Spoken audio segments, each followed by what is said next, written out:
Kahit anong dami ng pera mo, pag nawala magulang mo, still, may malalim na lilikhaing bakyong sa puso mo at sa buhay mo.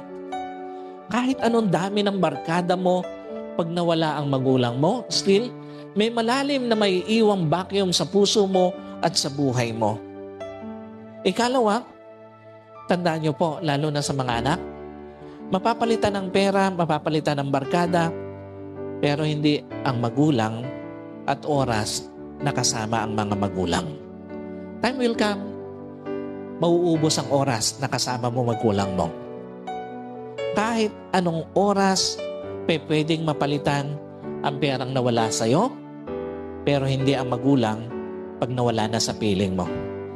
Kahit anong oras pwedeng mapalitan ang barkada, pero hindi ang magulang pag nawala na sa piling mo.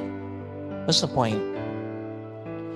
Pwedeng yung tatanggihan mo na request ng magulang mo na makasama ka, huling pagkakataon na pala na makakasama mo siya. Pwedeng yung tatanggihan mong request ng magulang mo na makausap ka, huling pagkakataon na pala na makakausap mo. At pwedeng yung tatanggihan mong request ng magulang mo na makasalo ka, huling pagkakataon na pala na makakasalo mo.